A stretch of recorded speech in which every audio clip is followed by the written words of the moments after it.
I thought I knew what love looked like. Sarah and I had been together for 7 months, and for a while everything felt right. We laughed at the same jokes, finished each other's sentences, and talked about a future that seemed inevitable. She moved into my apartment after 4 months, and I was happy to have her there.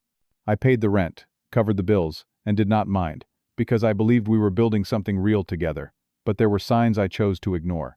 Small things at first. The way she guarded her phone. The late nights out. The growing distance between us. Until the night I saw her phone light up with a name I did not recognize. And everything I thought I knew came crashing down. Before I tell you what happened next, I want to ask you something.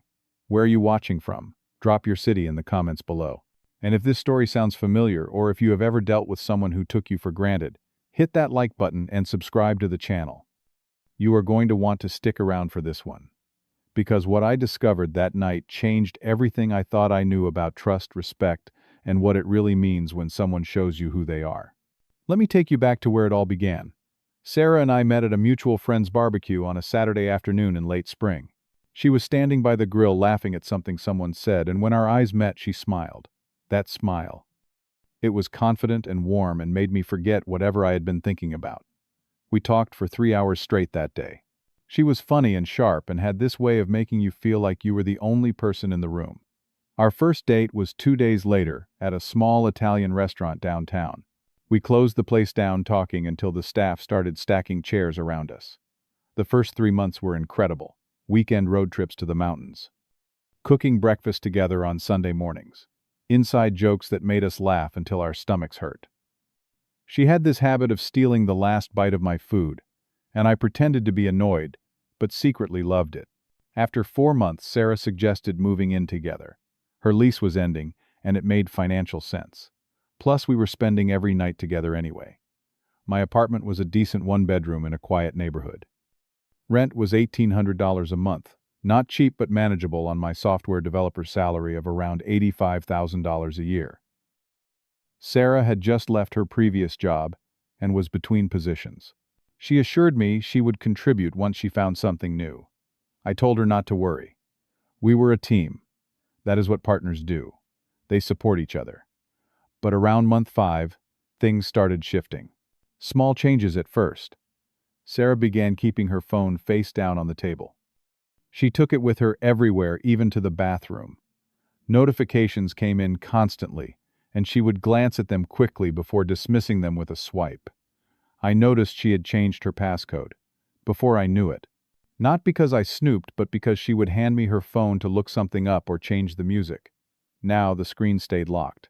When I casually mentioned it one evening, she gave me a look. Just some drama with my girlfriends, she said. You know how girls can be.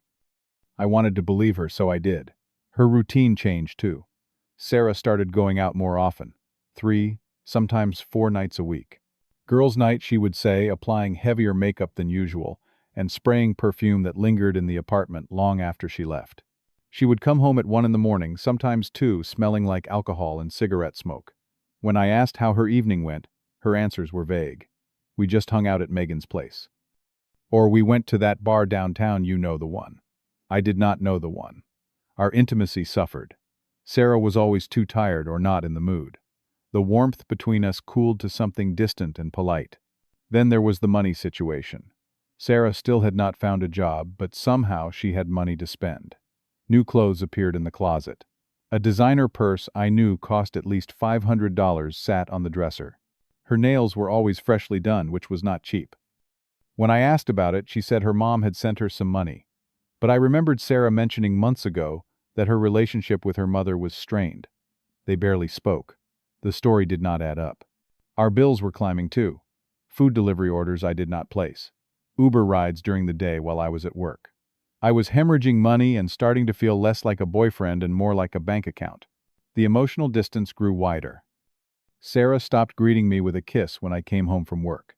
Conversations became superficial. When I tried to talk about our future, about plans or goals, she would wave me off. Let's just live in the moment, Jeff. Stop being so serious. But I was serious. I was investing in us financially and emotionally and getting nothing back. I felt lonely, even when she was sitting right next to me on the couch, scrolling through her phone with a slight smile I did not recognize. It all came to a head on a Friday evening in early October.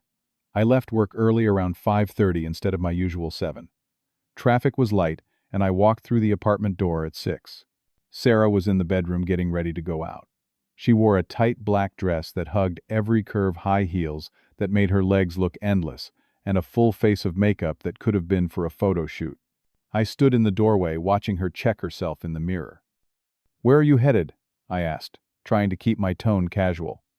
"Just meeting some friends downtown," she replied without looking at me. "The usual crew." "Can I come?" I offered. "We have not done anything together in weeks." She turned then, and her expression was not kind. "It is girls only, Jeff. You would be bored. Besides, you have work tomorrow." "I do not have work tomorrow," I said. "It is Friday." She grabbed her purse, already moving toward the door. "Well, I already told them I am coming alone." "Maybe next time." Something inside me snapped, not into anger but into clarity. I followed her to the living room. "Sarah, we need to talk." She sighed heavily like I was a child asking for attention at an inconvenient moment. "Can it wait? I am already late." "No," I said firmly. "It cannot." She crossed her arms, hip cocked to one side. "Fine." I took a breath. "I feel like we are drifting apart. You are always out, always on your phone. I am supporting us financially, which I am happy to do, but I need to feel like we are partners. I need communication. I need to feel valued." Her face hardened. "Oh my God, are you seriously doing this right now?" "Yes," I said. "I am." She laughed, but there was no humor in it. "I am just trying to have a social life, Jeff. You cannot expect me to sit at home all day while you are at work. That is not fair." "I am not asking you to sit at home," I replied. "I am asking you to treat me with respect. To talk to me. To act like you care. And about money, you said you would contribute when you found a job. It has been 3 months. Are you even looking?" Her eyes flashed. "Stop pressuring me. I will find something when I am ready. And for the record, this controlling behavior. This is exactly why my ex and I broke up." The mention of her ex caught me off guard. She rarely talked about him. "I am not being controlling," I said, struggling to stay calm.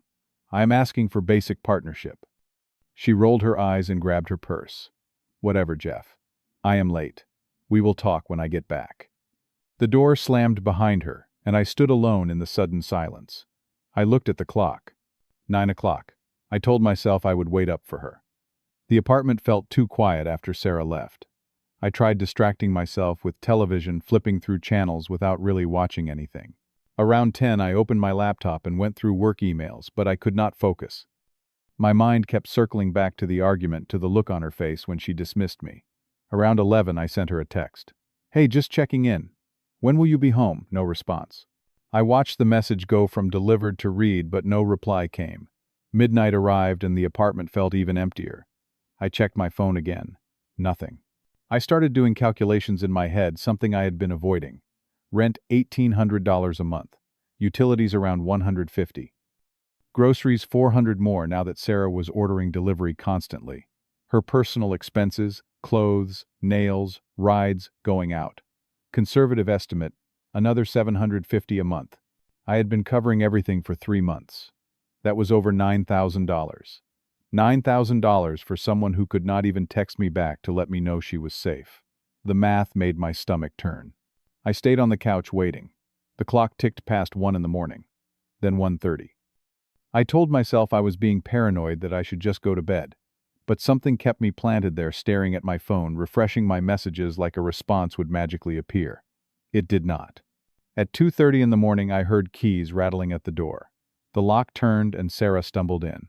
She was not falling down, but her movements were loose and uncoordinated. The smell hit me immediately. Alcohol, yes, but something else. Cologne. Men's cologne. Not mine.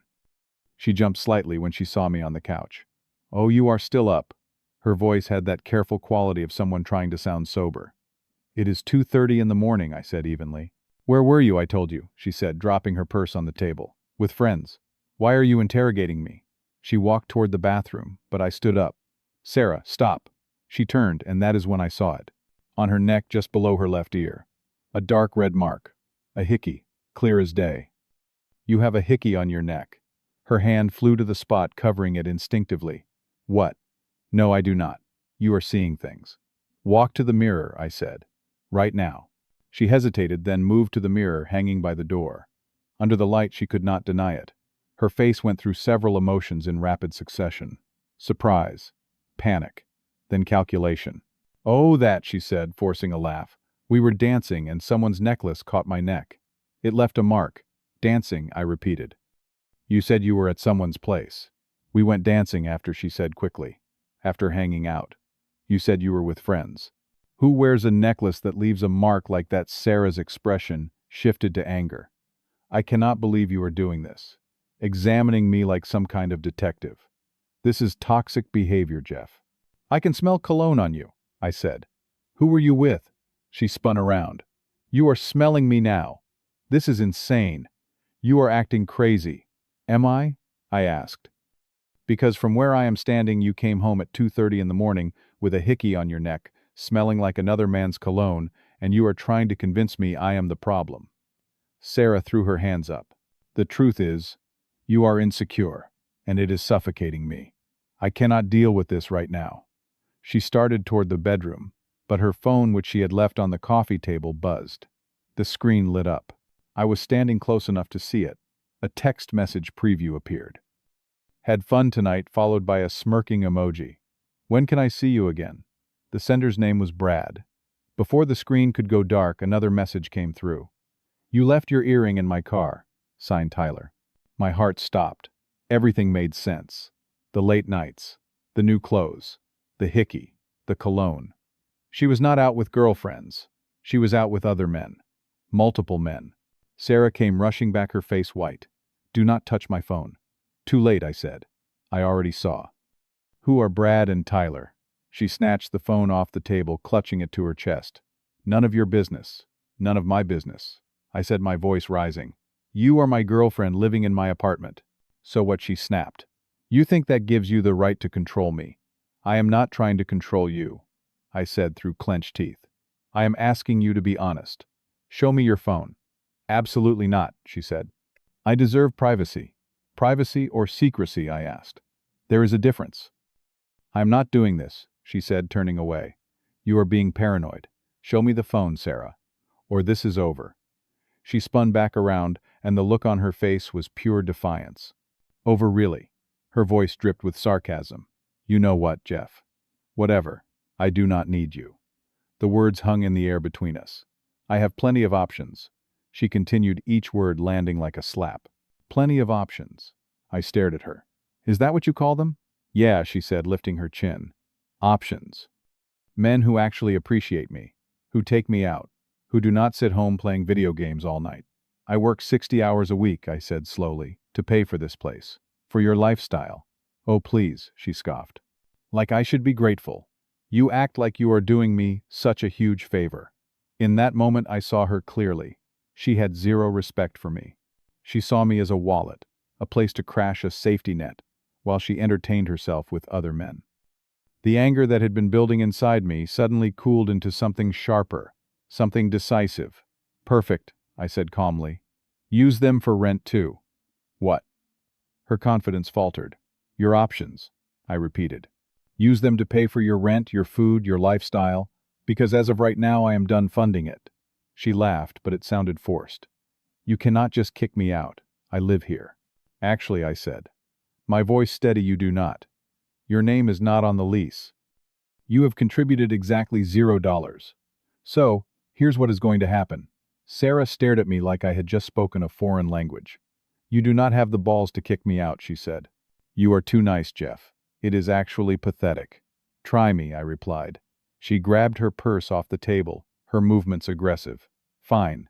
I will go stay with one of my options tonight. And tomorrow, I will come back when you have calmed down and we can talk like adults. You do that, I said. I will, she shot back. And do not wait up this time. She walked to the door, paused like she expected me to stop her, then left when I said nothing. The door slammed hard enough to rattle the frame. I checked the time. 3:15 in the morning. For a moment, I just stood there in the silence. Then something clicked inside me. She thinks I am bluffing. She thinks I will welcome her back tomorrow with an apology. She thinks I need her. A bitter smile crossed my face. She is about to learn who needs who. I looked at the clock again. 3:20. If she is planning to come back tomorrow, I probably have 12 hours. Maybe less if she has nowhere else to go. Better get to work. I went to the bedroom closet and pulled out Sarah's largest suitcase. I started with her clothes, taking everything off hangers and out of drawers. Dresses, jeans, shirts, underwear, everything. I worked methodically, room by room. In the bathroom, I packed her makeup, skincare products, hair tools. In the bedroom, her shoes, jewelry, accessories. As I packed, I found more evidence of her double life. A receipt from an expensive steakhouse I had never been to, dated from 2 weeks ago. Movie ticket stubs for a film we never saw together. A key card from a hotel downtown. Each discovery made my resolve stronger. By 5:30 in the morning, everything Sarah owned was packed into 3 large boxes and 2 suitcases. I stacked them neatly by the front door. At 6 o'clock, I started researching emergency locksmith services on my phone. I found one that opened at 7. I waited drinking coffee, watching the sun come up through the window. At 7 o'clock exactly, I called. "I need my locks changed today," I told the dispatcher. "It is an emergency." She asked if I was in danger. "No," I said, "but I need someone who can come today." She checked the schedule. "We have a technician available at 10 this morning. Does that work?" "Perfect," I said. She quoted me $250. I did not even hesitate. Worth every penny. The locksmith arrived at exactly 10 o'clock. He was a middle-aged guy, with kind eyes, who did not ask questions. He just got to work. He changed the front door lock and the deadbolt. The old keys would be useless. He handed me 3 shiny new keys and showed me how they worked. The whole job took about an hour. I tipped him an extra $50 because I was in such a good mood. By 11, the apartment had new locks, and Sarah's belongings were stacked in the hallway. I spent the next hour documenting everything. I took photos of Sarah's packed belongings, photos of the new locks. I had already taken screenshots earlier of the texts from Brad and Tyler. I pulled up my lease agreement and confirmed what I already knew. Sarah's name was not on it. I had never added her. I did a quick search of tenant laws in my state. Without her name on the lease and without her paying rent, she had no legal right to stay. I was completely within my rights to remove her belongings.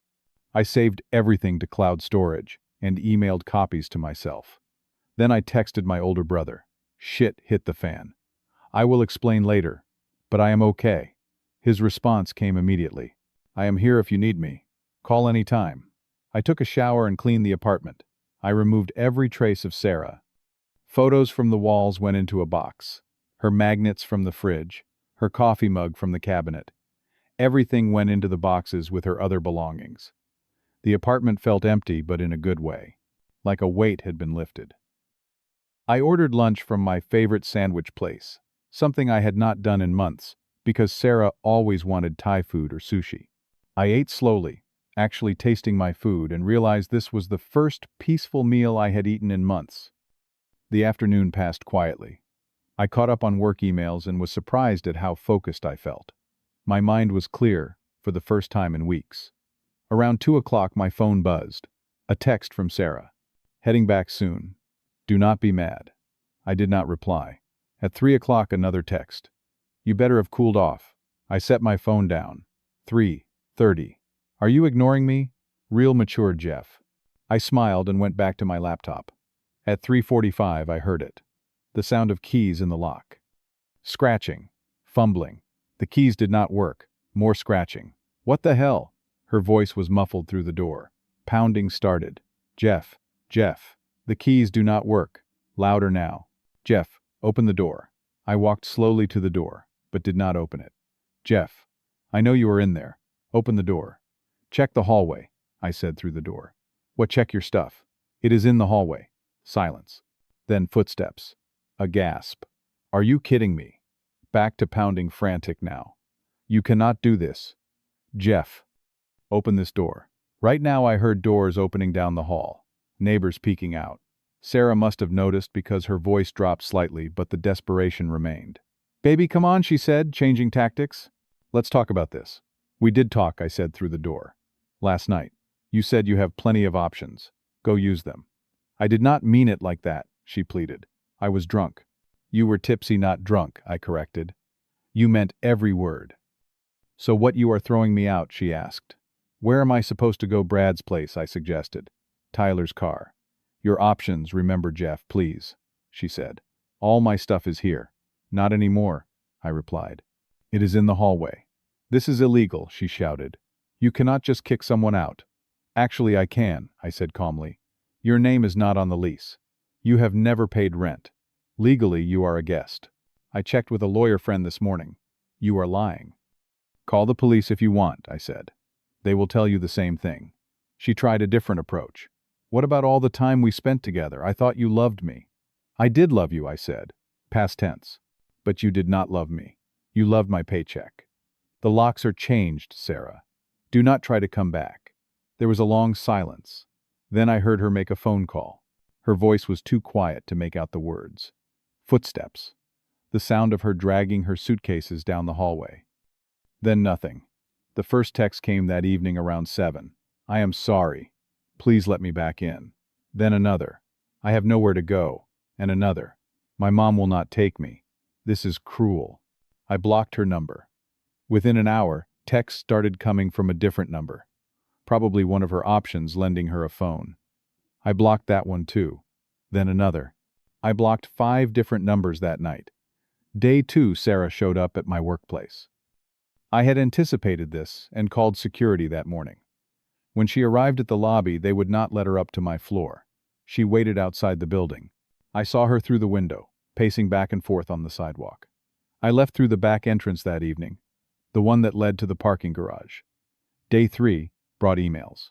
Long rambling messages that alternated between apologies and insults. I am sorry I was wrong, please forgive me. Then in the next paragraph, you will regret this. No one will love you like I did. You are going to end up alone. I deleted them after reading the first few. The pattern was clear. When begging did not work, she tried to hurt me. Neither approach was going to change my mind.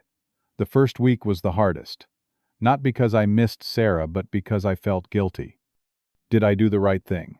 Was I too harsh? Should I have given her another chance? Then I checked my bank account and credit card statements.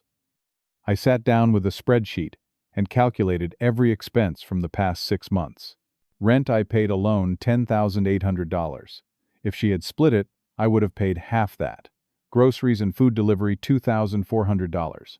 Her personal expenses, nails, clothes, rides $4,500. The total came to $17,700. In 6 months, supporting Sarah had cost me nearly $18,000. Money I could have saved, or invested, or used to travel. Money I would never see again. The guilt evaporated. The apartment felt different. Empty at first, but then peaceful. I cooked meals for myself. Simple things like pasta, or grilled chicken, and vegetables. I watched movies I actually wanted to watch. I went to bed at a reasonable hour and slept through the night without wondering where Sarah was or when she would come home. I woke up without that knot of anxiety in my stomach. My sleep improved. My appetite returned. I realized how much stress I had been carrying, how much of my energy had been consumed by worrying about her. By the second week, I started reconnecting with friends I had neglected. My buddy Marcus called to invite me to a basketball game. I had been turning down his invitations for months because Sarah always had something planned or wanted me home. I said yes immediately. We grabbed beers after talked and laughed, and I felt more like myself than I had in half a year. My coworker invited me to a hiking trip that weekend. Before Sarah, I used to hike every other weekend. I had stopped because she never wanted to go and complained when I went without her. I joined the hike and spent 6 hours in nature breathing clean air, clearing my head. It felt like coming back to life. I thought a lot about what went wrong, about why I stayed as long as I did. I ignored red flags because I wanted the relationship to work. I confused being supportive with being a doormat. There is a difference between helping your partner through a rough patch and being used. I thought love meant sacrifice, and it does, but it has to go both ways. Sarah was taking. I was giving. That is not a partnership. That is exploitation. I stayed because I was afraid of being alone. But being alone is infinitely better than being disrespected. I talked to my brother about it one evening over the phone. He listened to the whole story, then sighed. I could see what was happening, he admitted. but I did not want to say anything. You seemed happy at first, and I did not want to be that guy who trash talks your girlfriend. But man, she was using you. I'm glad you finally saw it. His words confirmed what I already knew but needed to hear. I thought about the financial dynamics too. It is okay to support a partner who is struggling. That is what partners do. But they have to be genuinely trying to improve their situation. They have to show appreciation, not entitlement. Sarah did neither. She was not job hunting. She was not appreciating my support. She expected me to fund her lifestyle while she explored her options with other men. Actions show you what someone really thinks of you. Her actions showed she saw me as an ATM with benefits. Looking back, I could see the manipulation clearly. Every time I tried to have a conversation about our relationship, Sarah turned it around on me. You are being controlling. You are insecure. You are paranoid. Classic gaslighting. She made me question my own perceptions, my own reality. But I was not crazy for noticing her behavior. I was not controlling for expecting basic respect and fidelity. I was not paranoid for trusting my gut. If something feels off, it probably is. Trust that feeling. By the end of the first month, my finances had already stabilized. I had an extra $750 in my bank account at the end of the month. Money I was not spending on someone else's lifestyle. I paid off the credit card debt I had accumulated trying to keep Sarah happy. I started saving again. My lease was up for renewal in 3 months, and I considered downsizing. I did not need a one-bedroom apartment. A studio would save me money. Or maybe I could find a roommate and split the cost. I had been trying to maintain a certain lifestyle to impress Sarah. Without her, I could live according to my actual needs and wants. I did not date for a while. I needed to figure out why I had accepted that treatment, why I ignored the signs, why I stayed longer than I should have. I found a therapist through my work's insurance program. She helped me see patterns in my behavior. I had a tendency to be the rescuer in relationships. I was attracted to people who needed help, and I derived my self-worth from being needed. But you cannot save someone who does not want to be saved, and you should not set yourself on fire to keep someone else warm. Those words stuck with me. I worked on myself. I went to the gym regularly. I picked up hobbies I had abandoned. I read books, took an online course in web development to improve my skills, spent time with family. After 3 months, something surprising happened. I felt happy, not just okay or getting by, but genuinely content. I had forgotten what it felt like to not be anxious all the time, to not walk on eggshells, to not constantly worry about someone else's mood or whereabouts. I still see Sarah's social media posts sometimes. I never blocked her there, mostly out of curiosity. She has a new boyfriend already, some guy with a nice car and expensive watch in all his photos. I wonder if he knows what he is signing up for. I hope for his sake he figures it out faster than I did. But I do not feel bitter about it. She taught me valuable lessons, just not the ones she intended. I learned that self-respect is not selfish. Setting boundaries is not cruel. Sometimes the strongest thing you can do is walk away. Love yourself enough to refuse disrespect. Know your worth, and do not settle for someone who does not see it. Your options should be people who value you, not people you have to convince to value you. Real love does not make you feel small, or anxious, or used. It should build you up, not tear you down. As for me, I am doing fine. Better than fine, actually. I have my peace back. I have my apartment to myself. I have money in my savings account. I have friendships I had neglected. I have hobbies I enjoy. I have self-respect. Would I do things differently if I could go back? Maybe I would have ended it sooner. But maybe I needed to go through it to learn these lessons. Either way, I am grateful to be on the other side of it. Have you ever been in a relationship where you were giving everything and getting nothing in return? How did you find the strength to walk away? Drop your thoughts in the comments. I would love to hear your stories. And if this resonated with you, hit that like button and subscribe for more real stories about life, relationships, and finding your self-worth. Share this with someone who might need to hear it. Thank you for listening to my story. I hope it helps someone out there who is going through something similar. Remember, you deserve respect. You deserve reciprocity. You deserve real love. Do not settle for less. Take care of yourselves out there, and I will see you in the next one.